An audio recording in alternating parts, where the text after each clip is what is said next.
Hey, it's Zach. Remember to tune in to The Last Dance, which continues this Sunday at 9 p.m. Eastern on ESPN. Listen to the wrap-up podcast hosted by Jalen and Jacoby immediately following the broadcast, which is brought to you by State Farm. When you want the real deal like a good neighbor, State Farm is there. Coverage is also brought to you by AT&T. You can find Jalen and Jacoby wherever you get your podcasts. Now more than ever, we have to look out for each other and count on each other. Marathon wants you to know that you can count on them for high-quality, top-tier gas. Marathon gasolines are formulated with STP additives. They keep your vehicle running at peak performance by optimizing fuel economy, removing those ugly deposit buildups, and by reducing emissions. That's good. And right now, you can get 5 cents off every gallon every day with Make It Count rewards from Marathon. Plus, you can earn points for additional savings on fuel, airfare, hotels, and more. This is definitely a deal you can count on. It's quick and easy to join. Just download the free Make It Count app or go to makeitcount.com/radio and start saving today. This offer is valid only at participating Marathon stations. Remember, wherever you need to go, be safe. The people at Marathon are behind you all the way. And now, the Lowe Post. Welcome to the Lowe Post podcast. Continues to live in the 90s because 2020 is awful, and it's our fourth weekly Last Dance recap riff session. Episodes 7 and 8 were on last night. We got to see Michael being mean to lots of people, and I'm thrilled to be joined by someone who was there, one of the chroniclers of the Michael Jordan era and the Kobe Bryant era and the Shaquille O'Neal era and many eras, and now the head of the sports journalism program at the prestigious journalism school at Northwestern, the one and only J.A. Adande. How are you, sir? I'm great, and I'm happy to be making my Lowe Post debut, Zach. Well, I'm thrilled to have you, and last night was the most dizzying, I think, of the set of episodes. We did everything from the murder of Michael's father to the 96 finals got in there at some point, and like Sean Kemp was totally not in the thing, even though he was maybe the best player in that series. Lots of stuff happened. I want to start with the retirement, because you were in the media when he retired in 93, and you tweeted a few things about that night. I had forgotten that the World Series was going on. Was it the World Series? The playoffs. It was the playoffs. I had forgot, and I don't know at what hour that game went to in the evening, but I know as a 15-year-old, I went to bed unaware that anything was happening with Michael Jordan. And apparently you did as well. So take me through your experience of Michael Jordan's retirement 1.0. I did, and I was watching it. I think my girlfriend at the time, we had a deal that I could watch the game. It was the White Sox against the Blue Jays. I could watch the game, but I had to have it on mute. And so I watched Michael Jordan throws out the first pitch. Okay, all the hoopla ceremony. And then throughout the game, sound down, they keep showing him in the owner's box. And I'm thinking, okay, yeah, we get it. Michael Jordan was there. He threw out the first pitch. Unbeknownst to me, word had already started circulating that he was going to announce his retirement tomorrow, that the Bulls were going to have a press conference and he was going to announce his retirement. So I turn off the TV, I think before the end of the game. So I don't see SportsCenter. Obviously, that was the lead story on SportsCenter by the time that came on. No social media. I didn't own a cell phone, 1993. So I'm basically I'm a little surprised that nobody called me. Wilbon or somebody should have called me. I'm a little surprised that didn't happen. But I just go to sleep in this bubble. And I wake up the next morning, open the door, and I'll never forget the cover of the Chicago Sun-Times, where I was working at the time, has a picture of Michael throwing out the first pitch, and it says, "Say it ain't so, Mike. Jordan to retire today." What? I mean, it's just hard to imagine in 2020 being shocked by something in a newspaper. The news doesn't get to you literally until the morning when you see a newspaper, and that just doesn't happen anymore. It really didn't happen that often back then, but it happened that morning with one of the biggest sports stories of the decade. And I remember I called up my assignment editor, the late Chris D'Amico now, and I said, hey, basically like, cause that was all hands on deck situation. Oh, that's it. That's huge. Everyone drops everything. The news desk is coming in, the freaking weather people, whoever is around to help is coming on that story. And I said, should I come in? And he was like, yeah, come in. So I didn't go up to the Berto Center, the Bulls practice facility for the press conference, but I went, we did a special, like an extra edition that came out in the afternoon. You know, we're a morning paper, and we had an edition that came out that afternoon. That's how big a story it was. We did an extra edition. I'm picturing the newsies like extra. Right, with we the got little cat. afternoon paper here. Michael's retiring. A1 story. It's a big scoop. So that was an extra. I remember when I was at the Washington Post when the O.J. Simpson verdict was announced, we did an extra for that. I mean, you just didn't see extra editions that often. And that was an extra. And so I came in and I just kind of wrote a holding story for the extra edition. Just a summary of Jordan's career, so to speak, for the extra edition. So I remember that was my emergency response to that news. But yes, I distinctly remember waking up in the morning and seeing the newspaper headline. And that has to be the last time that happened with me for a story of that magnitude. Yeah, we'll never experience this. So the way I experienced was I don't know if I had that game on or another baseball game on, but I was 16. It was a school night. It was a Tuesday night, I think they said on the documentary. I remember it was a school night. And we had weights the next morning. The team I played on had weights every Monday, Wednesday, and Friday starting at like 6:45. So you had to wake up insanely early. So I went to bed early. And I woke up for weights at like 5:45, and I was waiting for my ride. And every time I would wait for my ride, I would lay on the couch in our living room with the blanket over my head, trying to get like an extra 5 minutes of sleep after having already woken up. And my dad came in and said, Did you know what happened last night? I said, what? He said, Michael Jordan retired. And I was like, well, that's not a real thing. That's not a thing that happened. And I don't know what he showed me or how it's like he probably turned on the radio or something. I was like, look, they're talking about it on the radio. And I was one of the first, of the kids to get to weights, and you had to wait outside the weight room in this like hallway for the coach to open the weight room. And one by one, as people walked in, I told each one that Michael Jordan had retired, or like then enough people came in that someone else was, and like I would just see this group of teenage boys walking in, and one by one they're all just like, what? And the whole, like, I don't even know, the whole day, it's all anyone talked about the whole day, and we'll never experience anything like that. The next morning shock of that is something that's not replicable now. Well, Zach, let's rewind a little bit to the 93 NBA Finals, and Magic Johnson was there covering it for NBC, and he was dropping these hints that Michael's worn out. You guys have gotten to him. A lot of this was media driven. Like Michael created this phenomenon of being the most popular and all the endorsements and all the scrutiny. So he created that by his greatness and by the marketing of him, and it was starting to wear on him. It had been wearing on him actually, and you know, as he says in the documentary last night, he'd been thinking about it. He'd been discussing with his father about stepping away, that he just mentally was done. He'd given all he had, you know, and if he got the three-peat, something that Magic never did, something that Larry never did, he could walk away knowing that he had surpassed him in some way. And so Magic Johnson was hanging out with Michael, playing cards on the off nights during the finals. And, you know, he was absorbing a lot of what Michael was thinking. And he just dropped this hint. I'll never forget. There was a day, it was me, Magic, Jackie McMullen, David Aldridge, and Michael Wilbon. And we all went in some room in the basement of Chicago Stadium, and Magic was just regaling us with stories and telling all this stuff. By the way, I'm the only person that was in the room that day that has not been recognized by the Hall of Fame. So, well, I was the outlier in that group by far. Everyone else has been acknowledged by the Hall of Fame. So somehow someone with my meager credentials was able to get into that room.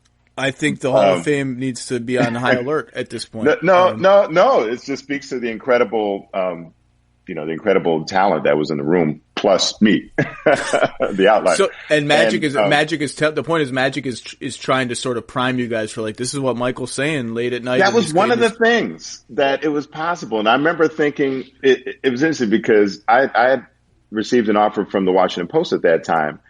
But one of the reasons I wanted to stay in Chicago was I wanted to cover Michael Jordan, you know, and I discussed with my boss down the road that, he knew that what I wanted to do was cover the Bulls, but I wasn't so sure I wanted to cover the Bulls if Michael Jordan was going to be there. So I remember kind of thinking like, I should ask him like what he's going to do. Is he going to be around? And I did a radio appearance here on local sports radio, and I think I threw it out there that, there's a scenario where Michael wins 3 in a row and then walks away. And somebody years later came back. I remember you said that on radio. I couldn't believe it. And then sure enough, it happened. And I think his father dying really did seal the fate. That happened that summer. And I just thought, that Michael's father was his partner. It wasn't just his father, it was his partner. And I think losing his father, that was the final straw, and just said, okay, I don't want to do this anymore. So I have to rewind back to the night that he retires, because you tweeted something else. This is inside baseball, but I have to know. Someone tweeted, who would break this news today if it happened? And you tweeted Lacey Banks, the late legendary Chicago sports reporter, and before that at Ebony, and Mike Monroe, who covered the Spurs for a long time, had it first that night. So how do you know that they had it first that night? Now there's like Twitter proof. You can tell who had it first. There's newspaper. So how do you actually retrace the steps to know that those guys knew? Well, I knew, this is a little inside base. So Lacey, I think the story, sorry, you got to forget, all these memories are like 2-3 decades old now. But what I had heard is Lacey got wind and actually called Michael while he was en route to Comiskey Park to throw out the first pitch. Lacey had been in his circle pretty tight. And so, he got wind. He got it confirmed. The thought was he got it from Michael himself. He got the confirmation from Michael himself. I don't know for sure. Of course, Lacey isn't around for us to ask this anymore. Mike Monroe has told this story where, some roundabout. I think he knew someone in Denver that was like a golf partner. It was always so random to me that a guy in Denver, Mike Monroe was writing for the Denver Post at the time, was in on this. And it was just someone that he knew that knew Michael and was reliable on this. And the story that Monroe told years later was, I think he called David's, he called the NBA, probably Brian McIntyre, and said, I'm hearing Michael's going to retire. I got to talk to David Stern on this and get confirmation. And I don't know if he got Stern himself or Stern passed along the word. He didn't confirm or deny, but just basically said something in a way that Mike Monroe knew he was on track, which he obviously was. And if you Google that, there's a story. Mike Monroe wrote about all this. I think he wrote about it when David Stern passed away. The night that David Stern, he talked about the night that David Stern, in his own way, confirmed the Jordan scoop for him. Imagine the feeling of being Lacey Banks and having that phone conversation with Michael and knowing, holy, I'm the first one to know this. I would be a little bit scared. Like, what if this is somehow all an elaborate scam and I didn't actually call Michael, and it was I would be paranoid about being wrong about something like that. But, and in the doc, forgive me, I'm forgetting the name of the magazine writer who said, during the Dream Team summer, Michael told me, I'm going to quit and I'm going to play baseball. And I think it was Mark Vansel. Yes. Yeah. So Mark Vansel was the beat writer for the Sun-Times, I believe, Michael's rookie year. Mark Vansel later went on to do a couple books with Michael, and so he was obviously very in. He did the Rare coffee table photo book with Michael. That's right. Yeah. So Vansel was very key in this, saying that this had been brewing. And you know what? So again, that gets to Magic Johnson again too, right? Magic spending a lot of time with Michael during the '92 Dream Team summer. And so again, Magic was dropping some of these hints. Mark Vansel knew. So it had been brewing for about a year. My point is, imagine Mark Vansel in the summer of 1992 having been told by Michael Jordan himself, not only I'm going to retire, I'm going to retire and play baseball, and having to sit on that information for a year, knowing if he had written a story Michael's going to retire and play baseball, people would have it just would have been. It's still crazy that he went to play baseball. So I wonder. I love the fact that he had to three-peat because Michael and Larry never did. And absolutely. I'm sorry, Magic and Larry never did. I wonder if he had a crystal ball and he knew that in 2000 another three-peat was going to start.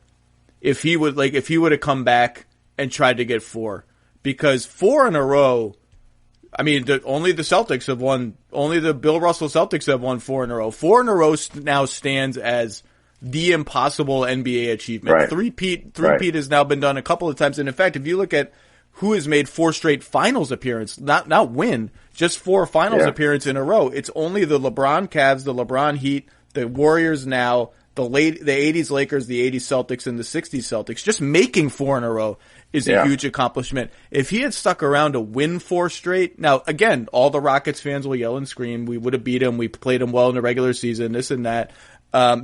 Maybe, I don't know. You don't buy it. You're shaking your head no. Here's why, and George Karl's been talking about this too. When it's your first finals, that's automatically 1 loss, right? You can write off 1 loss to the first time, and I heard George Karl in a podcast talking about this, how it's such an overwhelming feeling, because even when you're in your own arena, it looks completely different, right? The NBA comes in, takes over, especially back then. There's signage everywhere. There's construction everywhere. They've constructed media rooms and press conference rooms, and nothing is like it is normally, right? So just that in and of itself. It's the reason the Bulls lost to the Lakers. The Bulls should have swept the Lakers in 91. But the Lakers had experienced guys, most notably Magic, who had been there before. The Bulls didn't. And then once they got their footing, boom, they swept the next 4 games. You weren't going to beat those Bulls in your first finals. Now, Akeem had been in 86, right? Akeem had been to the finals before. So maybe that might have mitigated it. But I just feel like the Rockets in their first finals would have won. Another what if, I always say if the Portland Trailblazers in 91 had beaten the Lakers as they should have, the Blazers were the best team in the league in the regular season, I think they beat the Bulls. And maybe this whole three-peat never gets, because they were younger and more athletic, and they had the experience. They'd been to the finals the year before. The Lakers couldn't keep up with the Bulls' athleticism and youth, and they just ran the Lakers out of the building at the end of the series. I don't think that would have happened with the Blazers. So there's 2 what ifs.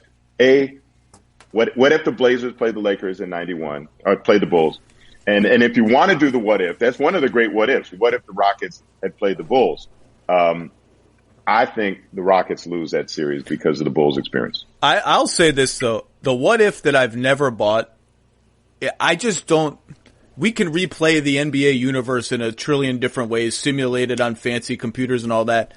I really don't think there are all that many universes, if any, where the Bulls win 8 championships in a row. I don't see it. I just gave you the list of teams that made the finals 4 years in a row and lost half of those finals that they were in. It's just one of the lessons, and Steve Kerr keeps saying this every time people ask him about it, is it's just hard to keep winning that way. There's exhaustion. I mean, Michael retired twice on top because he was mentally exhausted. There's egos, there's contracts, there's coaching changes, there's other teams that rise up and are fatigue younger. From playing into June every year? Fatigue. So people will always throw out he could have won 8 straight. Whether they lose one in the middle or, like you said, something else happens and they don't win one of the first 3 or so, 8 straight to me is unfathomable. I don't buy that they would have ever have done it. I don't know if you seem to agree with me. I see why people make the argument. I do, because there's this little Jordan interregnum, although he was kind of there for the second Rockets championship. And so people want to naturally fill that void. I just don't see it. I will say this, Zach. He won 25 out of 26 playoff series in the 90s. That's my go-to Jordan stat.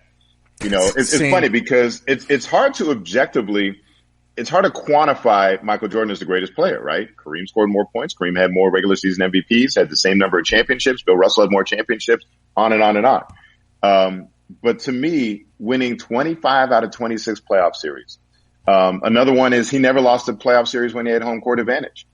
And then, he won his share. No, you've already convinced me. I'm already convinced they would have won 8 championships in a row. I recant immediately. The thing is, it's not just him though, right? I mean, with the team afraid, would people have needed, one of the reasons that they had the successful second three-peat was because I think Scottie got the taste of life on his own without Michael. And I think he had been hungering for that, wanting to escape Michael's shadow.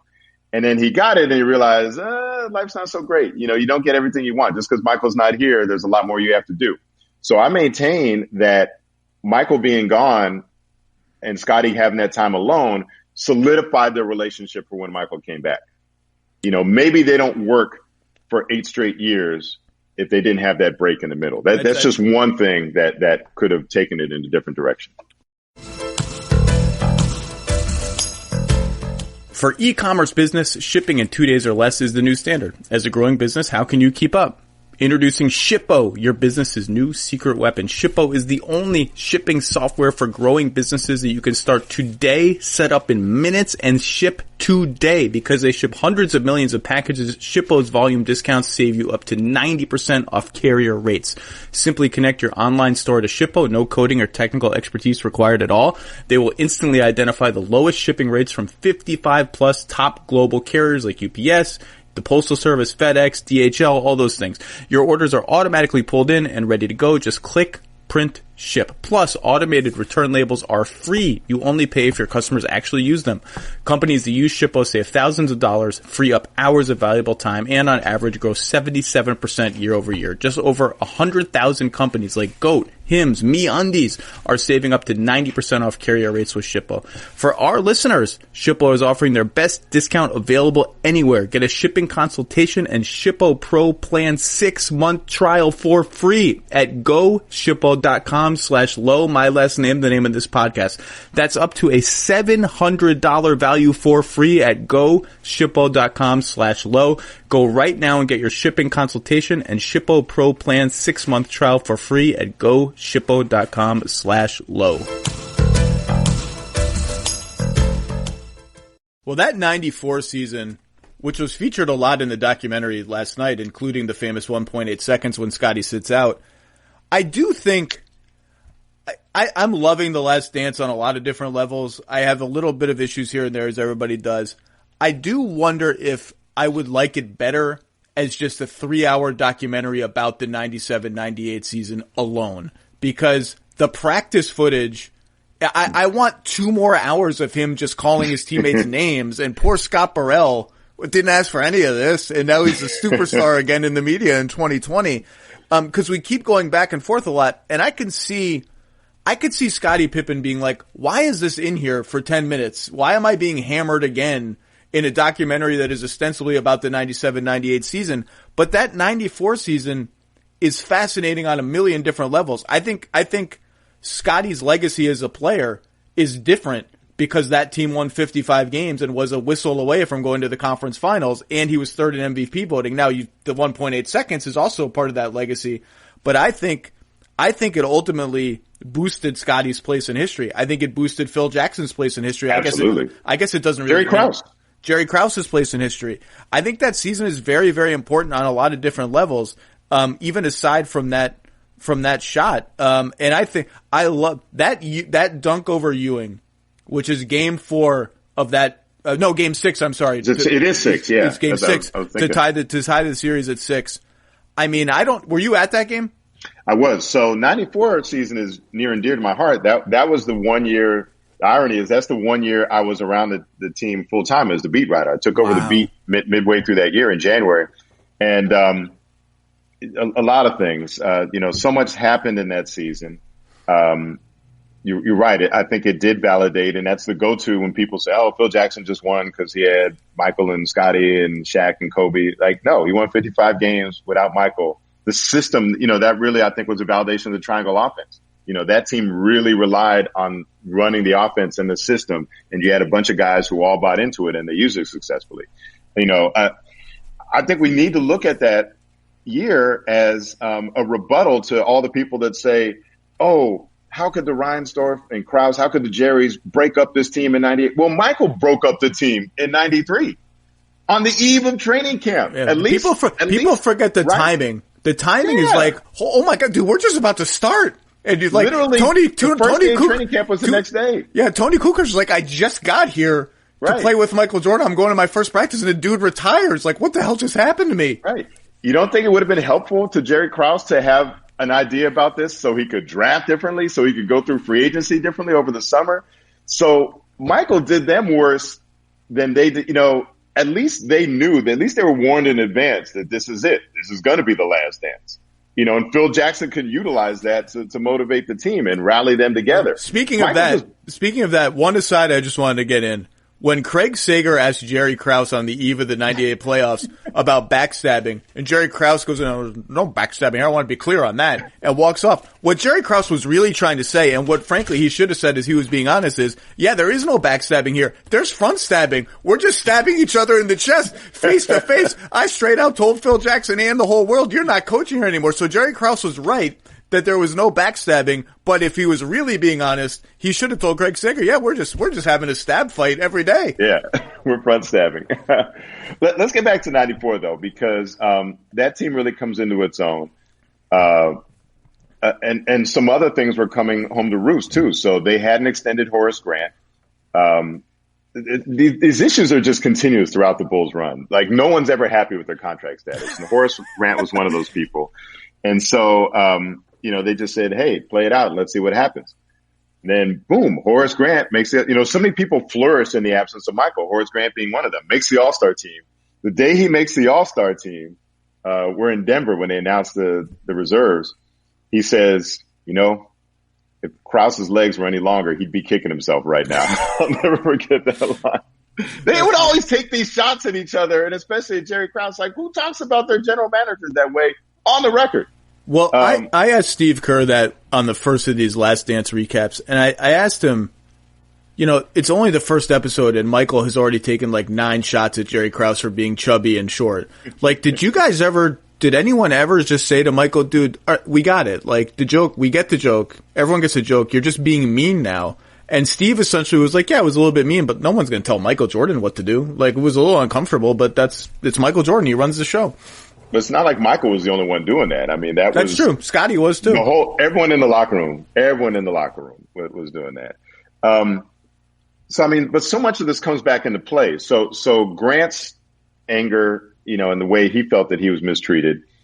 And so at the end of the season, he leaves, signs with Orlando, and the Bulls and Jerry Reinsdorf hold a press conference in which Reinsdorf accuses Grant of blue flu, basically faking illness to miss time because he didn't want to be there anymore. Absolutely. Like it's so unusual. Nuked Horace Grant.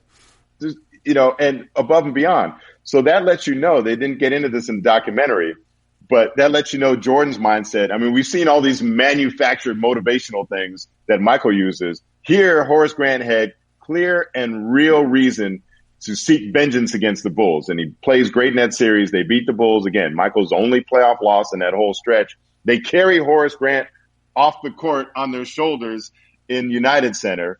Another thing they don't get into is that Michael had such a great affinity for United Center, right? And so that 95 playoffs was his first time. I'm sorry, he had a great affinity for the old Chicago Stadium. He loved the old building and all the quirks and everything about it. And so in 95, they're playing in United Center. They're tearing down Chicago Stadium.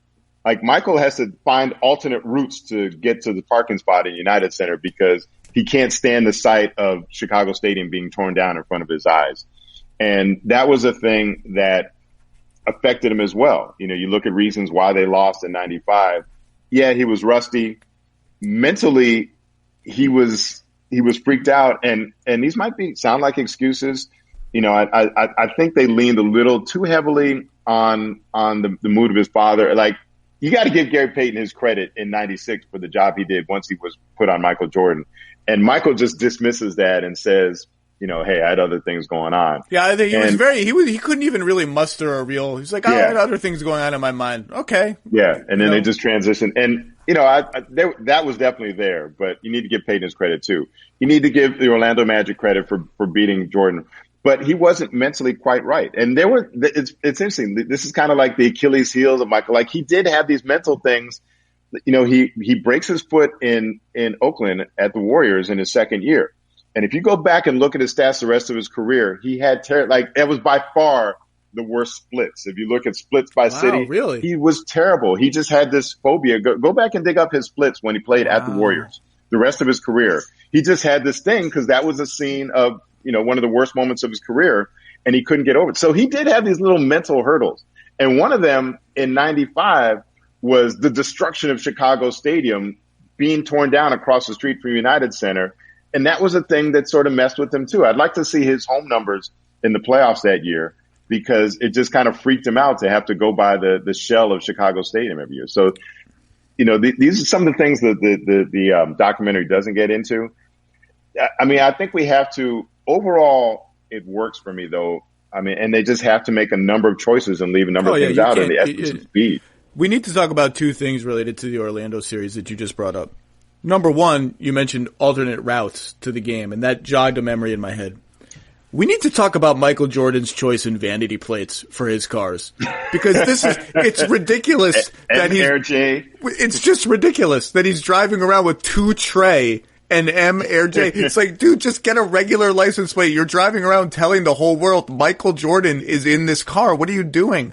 Number two, the image of, and nobody loves NBA mascots more than I do, the image of the Bulls walking off the court sullenly after their only playoff loss in the Michael Jordan run is so sullied by like a sad Benny the Bull trudging off the floor behind Michael Jordan and Scottie. It's like, Benny, just wait. You're rude. Just wait in the court and you're ruined. It's like, it's like a sad, he's like, got his head down moping around. He's like, we can't have that. Wait, Zach, let's talk mascots because I know you're a mascot aficionado, and this speaks to Michael Jordan too.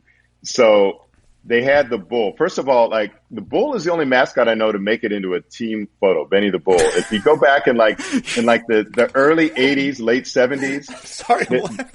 It's hilarious. Zach, go back and look in the Bulls media guide. Just go. They have the team photos from every year, and there's one year they're just kind of sitting around in this, it's like a high school gym, bleachers, and like Benny the Bull is there, the older version of Benny the Bull. And he's just sitting there like with, Gene Banks or whoever's on the roster that year. And there's Benny the Bull. There's like no explanation for it. So A. B, Benny the Bull sort of his shape morphs over the years. Yes. And he becomes this more rotund, Philly fanatic type of body right over the years with the dyed hair. So then, Zach, remember they bring in Double, who, as you're getting into the more athletic mascots in the 90s, the guys who jump off the trampolines and stuff. So Benny has become this overweight bull. So they add Double to do all the trampoline stuff, right? So Jordan, being Jordan, trash talks Benny the Bull and says, "You're no good. That's why they brought in Double to replace you." Like he used to trash talk Benny the Bull. I just want to stop. I want to stop the podcast now. This is too good. He's trash talking the Bulls mascot.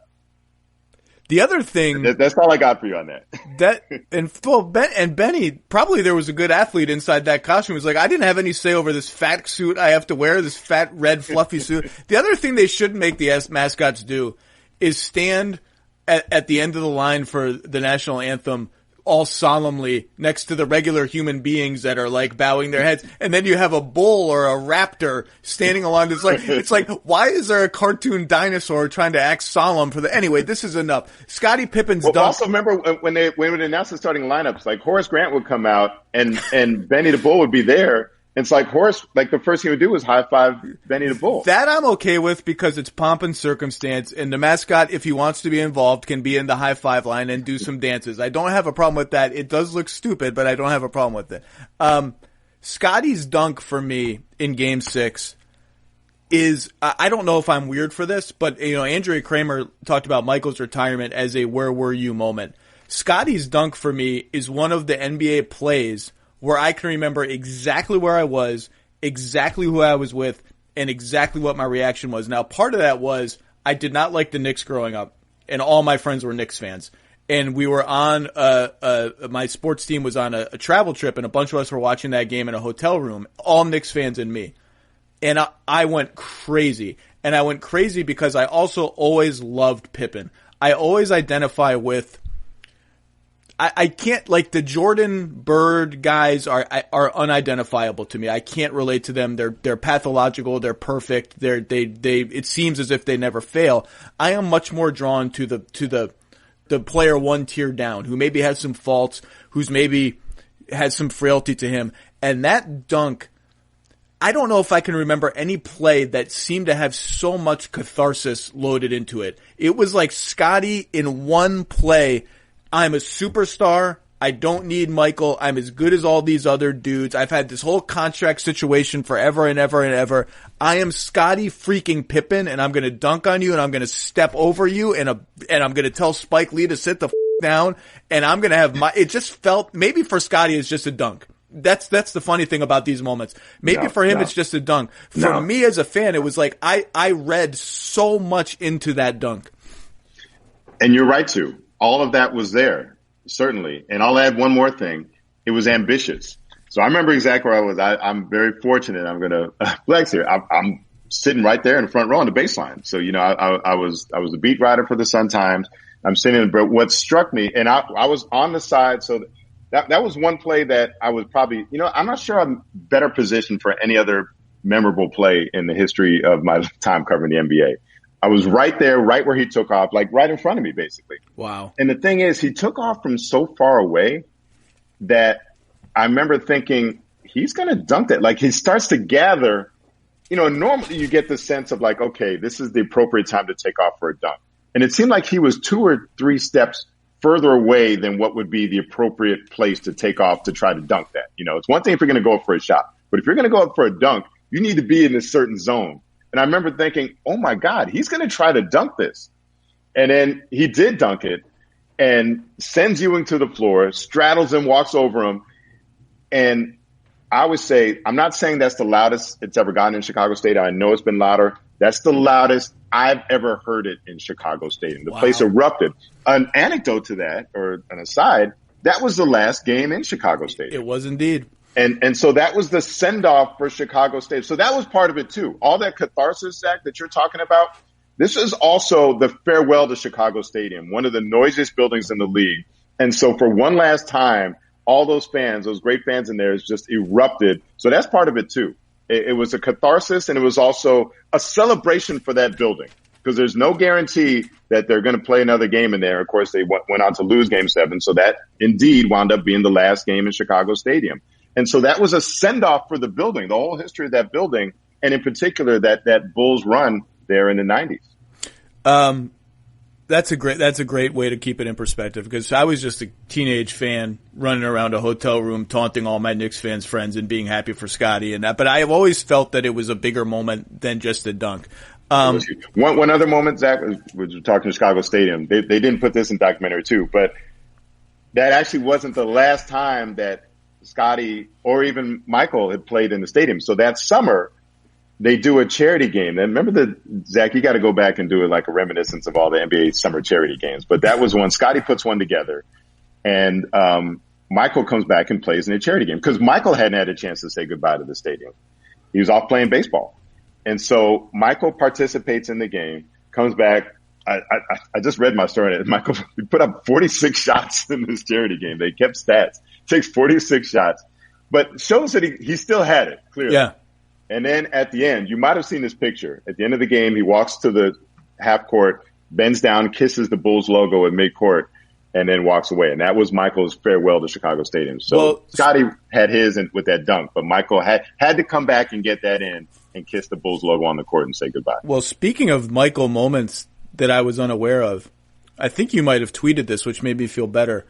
I don't recall ever hearing the audio like that of him sobbing on the floor after winning the 96 finals, his first comeback finals win. You'd never heard, it was. No one had, and a lot of people responded to that. That's probably the most liked tweet I've had, Zach. I had like 10,000 likes when I checked. Okay, because it made me feel better. I was like, have I just missed this all this time? Because it is very jarring. I mean, it's very visceral, and it was. I actually DM'd the director to see how they got it, and I haven't heard back, but I've never seen it. I've never heard it. And it hit me right in the gut. Like I was dead silent. My wife was dead silent just watching this, and they linger on it for several seconds. It was really astonishing footage. Yeah.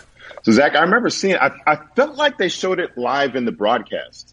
I mean, we've all seen that clip before. Sure. And in my mind, I remembered, I'm covering that game. I got the monitor, and you see Michael in the background. But so I thought maybe I hadn't heard it because, it was just noisy in the arena. Maybe it was the sound was full as they showed it live. But so many people said that they never heard that sound before that I guess I don't know if this footage, I'm interested to hear what Jason has to say about this. I don't know if this footage is from that, behind the scenes crew. But I felt like NBC showed it live. Maybe that's all it is. Maybe we just didn't hear it. I had never heard that. And just, yeah, right. That deep, that was coming from a deep, deep place. And to hear him broken like that was Michael broken. First championship after his father. It's Father's Day. And just the deep, deep sobs on the court. That was powerful. I had never seen it before or heard it, I've never heard it, before. And to me, that was the moment of that episode, not the end of it where Michael has to take a break because he's so enthralled and so moved about talking about how much he wanted to win and what that did to his, his relationship with his teammates. That was fine. But that moment, hearing it like that with no other noise was really jarring and something that I will always remember. Around that time, I was not planning to talk about this, except I had forgotten you wrote the definitive story about it. Michael shoots Space Jam, which I will contend for the rest of my life is not a good movie. It's actually quite bad and it's like massively overrated. But anyway, you wrote the definitive story on the Space Jam pickup games, and I reread it last night. It has one of my all-time favorite quotes from an NBA player in it. Like I was doubling over laughing at the deadpan nature of it. So was that story, I believe you wrote, 5 or 6 years ago, maybe, or was it republished? Like, how early did people know that these games, like, was this in the media in 95, 96 that there were these pickup games happening? Yeah. I think it had been out there for a while. Okay. I'm trying to think of what made me write it at that time. I don't know if it was an anniversary or something. We're big on the anniversaries at ESPN. Yeah, it might have been the 20th anniversary of Space Jam. Something. I did do the 20th anniversary of the I'm Back Facts, I know I wanted to get that out there. The genesis for that story is Don McClain, who's featured in that story, the former all-time leading scorer in the history of the Pac-10, by the way. Wow. UCLA star. Had a pretty good, had a pretty good. He was good. He was good in college. He had a decent NBA career too, but he was a stud in college. And so he played in those games. So he did Clippers. He was on the Clipper broadcast, and so he used to sit behind me. There's no one better to watch a game with than Don McClain. I'm telling you, he is great. Has so many stories.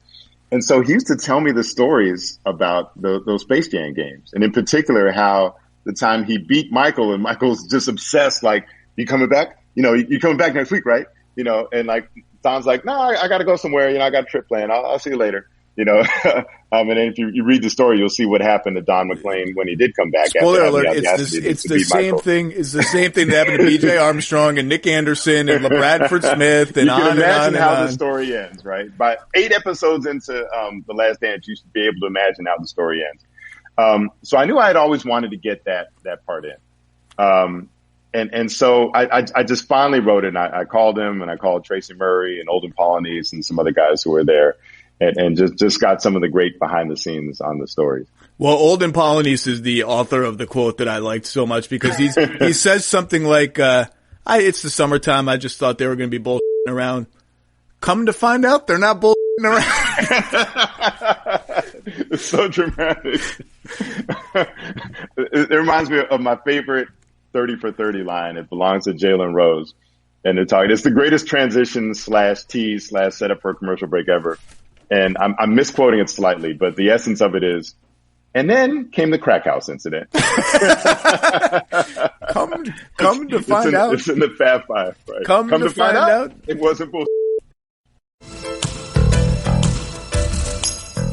Scott's Turf Builder Triple Action has acquired the secret to building a thicker, greener lawn. In return, they have taken all of the hard work out of the picture. That's good. To give you more time to do nothing extra. People don't realize that it's easy to get the lawn of their dreams by simply feeding their lawn a few times throughout the year. Scott's Turf Builder Action kills weeds, prevents crabgrass, yucca, and feeds to build thick, green lawns. With Scott's Turf Builder Triple Action, you can finally get the lawn you've always dreamt of. Scott's Turf Builder Triple Action will give your yard the nourishment it needs to help your weak, thin lawn recover. Who wants a weak, thin lawn? When you feed with Scott's Turf Builder Triple Action multiple times throughout the year, your grass will be greener, stronger, more resilient. Pick up a bag today.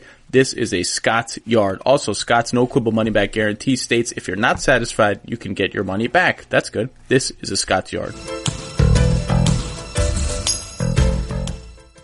So all these people who antagonize or do not antagonize Michael Jordan, he makes up antagonism. I think B.J. Armstrong was my favorite because he was aware in the moment that it was a terrible idea, and he did it anyway. Like, he knows, like, right. Nick Anderson was feeling himself a little bit, whoever else was feeling himself. B.J. Armstrong knew exactly what he was doing. Is like, you know what? We're the Charlotte Hornets. We're not going to win this series. I'm just going to have my moment and piss off Michael. I enjoyed how aware he was of the consequences that were coming to him. Yeah, B.J. is great, and I think he was the star of this episode. I think Ahmad Rashad was great in this, telling the George Karl story in particular. Oh my God. And speaking about his father. So in defense of George, who is, let's say, a cantankerous sort, I can imagine, I get that there's a Carolina connection and that Michael golfed with Danny Ainge before the 63-point game. He clearly has sort of this idea that social norms can persist within a highly competitive context. Maybe George was just like, I don't know what to do here. This is awkward. This is weird. I just kind of want to escape I could see myself being like, I don't know that this is a little strange. Let me just get out of here. And of course, Michael takes it as like, you've insulted my children and now I have to kill you on the court. What's interesting, Zach, though? That Carolina bond was a big thing for Michael, especially guys who played for Dean Smith. Like, I don't think it exists as much now with the young guys who come up post Dean Smith. But Michael really believed in the Carolina thing and the Dean Smith guy thing. It was interesting. Last week they showed the 98 All-Star game on ESPN. And after the game, Jordan goes around and he's, hugging and dapping everybody after the game. And he stays the longest with George Karl, who was coaching the West team. And it's interesting, he chit-chats with everyone, and then he stops and the camera stays on him. So they're basically waiting to, do the MVP presentation and all that stuff. So they've got some downtime. And Michael and George Karl, honestly, that's as long as I've seen anybody talk to anybody after a game. Wow. So to me, it just spoke to the bond and the respect and that mutual Dean Smith society that they were part of. It was really interesting. So this is 2 years after that snub in the 96 finals, before the 96 finals. But I think it did show that there was a genuine connection that the two of them had, both being Carolina guys. And maybe I overmake things like this, but I really look at things like that. I've been thinking about Allen Iverson a lot. It was the end of the practice anniversary was the other day. And, one thing I'll never forget about Allen Iverson, I think the testament to Allen Iverson in the 2005 playoffs, they're playing the Pistons in the first round, and they win a game. Iverson has a great game. Go back and look at the stats. That might be his best year. Averages like 30 points and like 8 assists per game for Allen Iverson. And after the game, it's like game 3 or game 4. The series is far from over. And all the Pistons players come up and dap Iverson after the game, which, Zach, you never see in the middle of a playoff series. Yeah. After a series, good luck, blah, blah, blah. I've never seen people show love, but Rasheed, and I quoted Rasheed, I think that night, I love Bubba Chuck, blah, blah, blah. They had so much love for Iverson. That was just an interesting moment for me to just see guys on the opposing team show a player love in the middle of a playoff series. And it was interesting to me. I'd never seen a guy talk with somebody after a game as long as Jordan and George Karl talked about that. So one thing, let's not forget Michael's capacity to forgive eventually. In the moment, he can invent, George Karl was his mortal enemy for a week and a half in the 96 finals. But, when they're not competing, I think he had the capacity to really enjoy the companionship of George Karl. I want to end by talking about his toughness in that sense, but before we do that, we must address, in relation to B.J. Armstrong, the fact that Michael Jordan, in the middle of the second round of the playoffs, sat at his locker, taking half swings with a baseball bat and a cigar in his mouth, and said something like, "It's easy as trash talk when you're ahead. Let's see you do it. Swinging a baseball bat with a baseball head on. Let's see you do it when it's 0-0. Let's see that." And that, let's just take a second. He's swinging a baseball bat and has a cigar in his mouth and is saying super cool. Like, that's the coolest thing I've ever seen. And it's very like 80s, 90s vintage cool. Like, baseball's not so cool anymore. Right. Cigars are not so cool anymore. It's very like that era cool. But I saw that and I had this moment where I was like, is this real? Am I watching a guy actually do this in real life? This is ridiculously cool. But Zach, isn't it like 1940s cool too? Yeah, it's it's like mobster cool. Like Jimmy Cagney, right? Or something like, see, it's going to be like this. See. Like, isn't that what I'm trying to think of what actor or what movie character that was. And I don't think he was trying to imitate, but that was the vibe that it captured for me. Yeah, see, me and Muggsy, we're going to go down and we're going to check them out. Yeah, see. Like, it was unbelievable. And props to Zach, by the way, for using a pen as the prop to approximate that. I got that idea from you. I would just like to imagine if my wife walked in the door one day and I was sitting on the couch with a baseball hat and a baseball being like, yeah, honey, really cool. Like, she'd be like, you look objectively ridiculous. And Michael Jordan just pulls it off. It's fine. You know who it is? I just realized. It's Carl Spackler in Caddyshack. Oh, that's interesting. That's who it is. I would not have thought of right? That. It's also that. The Cinderella story. That's what it is. It's the Cinderella story.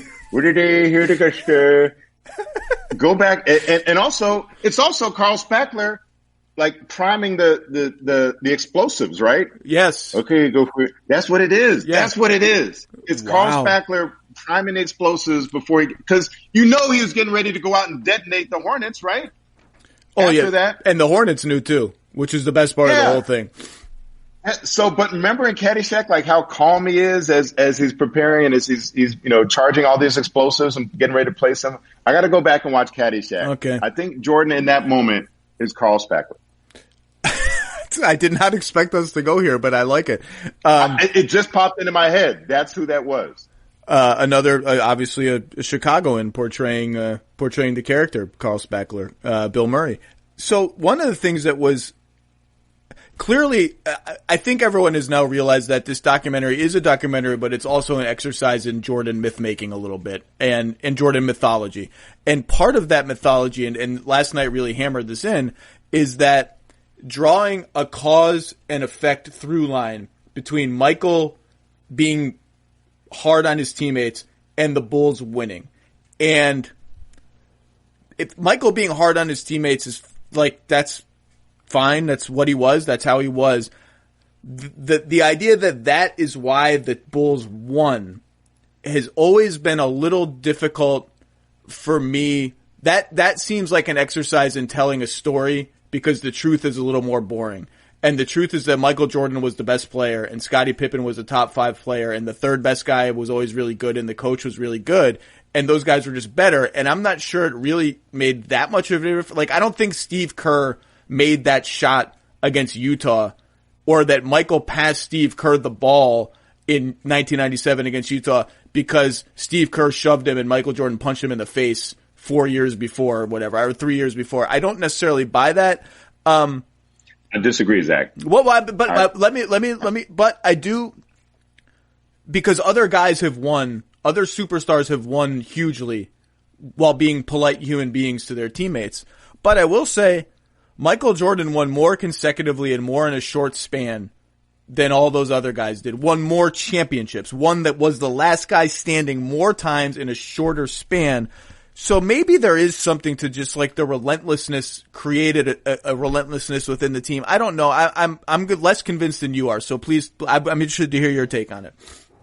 Well, you've heard everyone from Scotty to Will Perdue say that, yeah, it was rough and he was, but we needed it. I think the results bear it out. It's the only way that he knew. It's kind of interesting because, you see his father, you see Dean Smith, they don't seem that ruthless. And obviously he took so much of who he is and his perspective from those two influences. But this is what he arrived at. This is what he determined. Maybe if he comes into a team where there's great players around him, like if he came into the Lakers that Magic Johnson joined in 1979, maybe he doesn't develop. Like think about what he had around him. That's true. Initially the traveling cocaine circus, as he called it in the first episode or whatever it was. And so the thought that okay, this doesn't meet my standards. And so if I'm ever going to get to where I want to get to, I want to be the best. I want to win championships. If I'm ever going to get there, I'm going to insist on a certain standard and certain behavior. And I'm going to have these high expectations and hold people accountable when they don't meet them. I feel like it did develop the harshness on Tony Kukoc. Well, part of it is the realization that he needed these guys. And it might have taken Phil Jackson to come around and infuse on him that he couldn't do it by himself, and repeated failures against the Detroit Pistons when other people couldn't match his level. It's interesting. People go back. If you look at his performance, this is sort of the myth making too, right? That, he wasn't ready in 95. He was rusty. Somebody pointed out, like, he averaged 31 points a game against the Magic in a series, shot 48%. Had a pretty high number of turnovers, but He did a lot of Michael Jordan type stuff in that series. The rest of his teammate wasn't there. In particular, they were missing that Horace Grant, Dennis Rodman. I think that was a big reason they lost that series, because they didn't have that power forward. And then they go out and get Dennis Rodman, and you see what happened after that. So it might not have even been his fault that he lost. But the recognition that he was going to have to get better, he was out of shape, but also that he was going to need his teammates. And I think you see that throughout the second three-peat. Like, okay, Dennis, we need you here. Scotty, we need this. Steve Kerr, you got to be ready to hit this shot.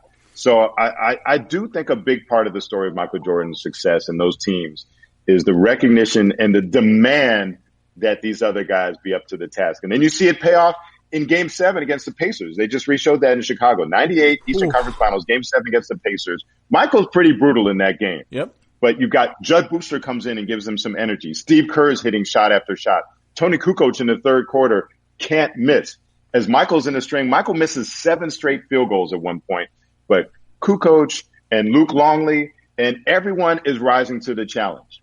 And I think that's an example of Michael Jordan's insistence on greatness on all of their parts paying off in a critical moment, because that whole story could have ended in Game 7 at home. I think that was the only Game 7 that he won. All right, I take that back. No, he beat the Knicks in a Game 7. There's only two Game 7s. He's two and 1s in Game 7s, right? The first one wasn't close, though. That one was the Pacers one was a grind to the end. Right. And they don't win that. Michael didn't win that game. That was a collaborative effort. In the interview with Ahmad Rashad after the game, he's shouting out Steve Kerr and Judd Booster and Luke Longley and Tony Kukoc, and he's praising all these guys. And Michael and Ahmad even notices, you said the word we. This was a team effort, and Michael's very big on knowledge in that. So all that stuff you see behind the scenes, and yeah, that was the 97-98 series. But believe me, it was going on years before that, but it all pays off in that moment. Well, interesting. 2 quick things on that. Number one, conspicuous by his absence has been Luke Longley.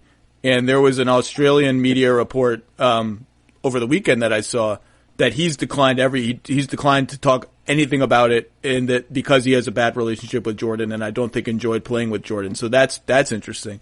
The second thing is, even if I wade into buying the through line, I still don't think it works.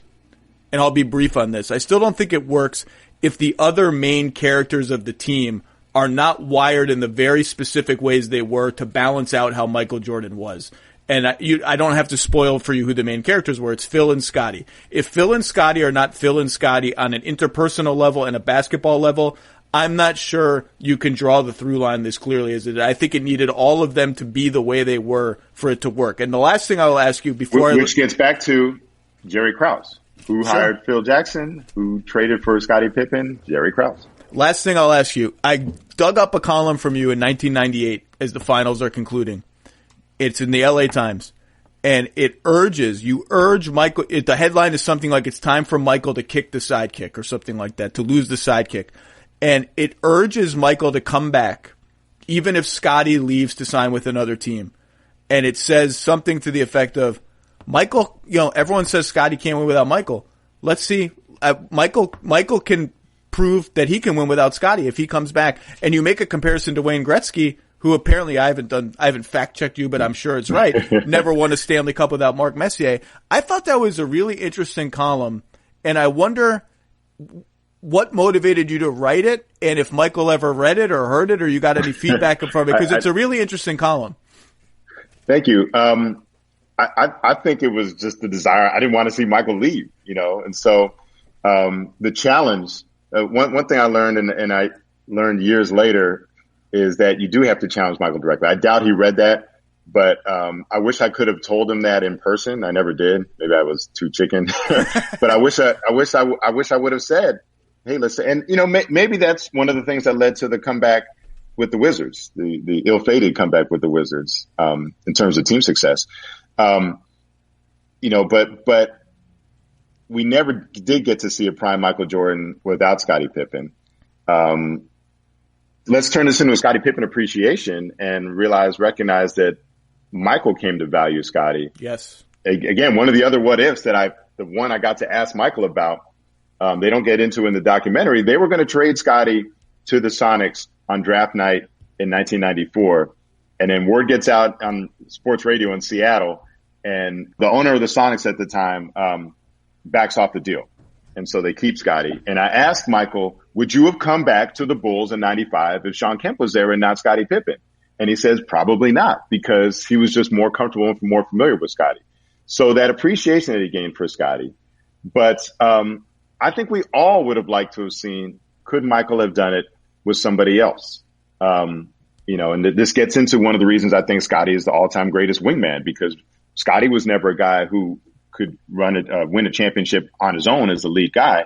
But, Michael never did either. We never got to see that. You do wonder, and I know Scottie surely wonders probably, and other Bulls fans do, you wonder if that Hugh Hollins call never happens in game 5. If they get by the Knicks, Pacers, Rockets, I don't think they win the championship that year, but even getting one round further at least starts to raise the question of maybe in that one particular year he could have. I agree with you. I don't think Scottie was wired to play that kind of role on a championship team.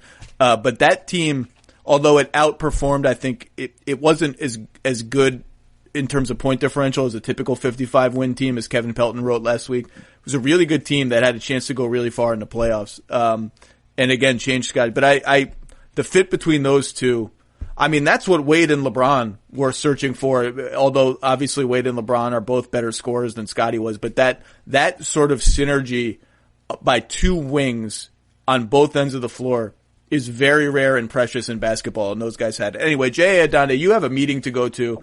I've taken up too much of your time. It's been an absolute thrill. I got 5 minutes. Oh, you got 5 minutes? I did want to talk about something about the notion of winning by yourself. And I might have been a little misguided in urging Michael to win a championship by himself. It's interesting. I said to Kobe one time that I was interviewing him, and I said, you wanted to prove that you could win a championship by yourself without Shaq. And he quickly corrected me and said, nobody wins by themselves. He wanted to lead a team, and that was a key differentiation. He wanted to prove that he could lead a team to a championship and be the primary guy in a championship team. But he was very quick to correct me and say, Shaq didn't win by himself, and I didn't win by myself. It was Derek Fisher, it was Robert Horry, you can go on and on down the list. So the recognition by even somebody like Kobe that you don't win on your own. And that gets back to what we were talking about earlier. Michael knowing that he needed these guys and that in order to win a championship, he was going to have to extract more from these guys than he thought that they were giving him, which led to him being, just such a difficult guy in practice. And then, so it all pays off. And I'm pretty sure now in retrospect that Kobe got that from Michael, that he realized you can't do it on your own. I couldn't do it on my own. No one's been able to do it on their own. But I would have liked to have seen what Michael could do with a different combination. And remember, we talk about the Bulls' 6 championships. It's really Michael and Scottie's 6 championships, right? Yeah. I mean, those are the only 2 players. It's Michael, Scottie, and Phil. That's the only common thread through all 6 championships. So, obviously one of the great tandems of all time. Could he have made it work in a different combination? Kobe made it work with Shaq and with Pau Gasol. But the difference was it was Shaq, Kobe, and then it was Kobe, Pau. Yeah. We saw Michael, Scottie. Could we have done Michael with somebody else? That's another great unknown. Yeah, it would have been really interesting. You're right. I mean, I don't know who the number 1 guy would have been because I don't think they would have had any way to get anybody. So maybe it's Michael and Kukoc or something, and then you really would have had an interesting season. Scottie is. I don't even really know who to compare Scottie to in the present day NBA. That's a different combination. I thought of Paul George crossed with Draymond Green or something. Yeah, you can't. You know what's interesting? We tried to compare Lamar Odom to Scottie. That's right. And especially when Phil Jackson got there, or Phil came back and said, okay, well, Lamar can be Scotty to Kobe's Michael. And then we found out Lamar wasn't Scotty. Lamar was really more Tony Kukoc. Yeah. So he thrived when Powell came and Lamar wasn't the second option, but he was the third option. And so I realized, okay, he's more of a Tony Kukoc than a Scottie Pippen, which speaks to Scotty. That's not a knock on Lamar. No. That speaks to the uniqueness of Scottie Pippen. And again, the point I made at the start of the first episode of The Last Dance, the greatest number 2 player, the greatest wingman, not the greatest player not the part of the greatest tandem necessarily, but all the other tandems, LeBron and Wade and Shaq and Kobe, Magic and Kareem, both guys won finals MVPs at some point in their career. Scotty was never going to be a guy to win a finals MVP. But again, Michael Jordan never won a championship without Scotty by his side.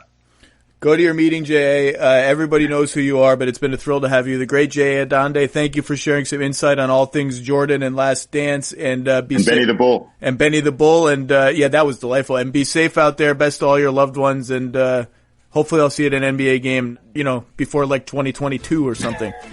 I would love that. Thank you so much for having me on, Zach. Appreciate it.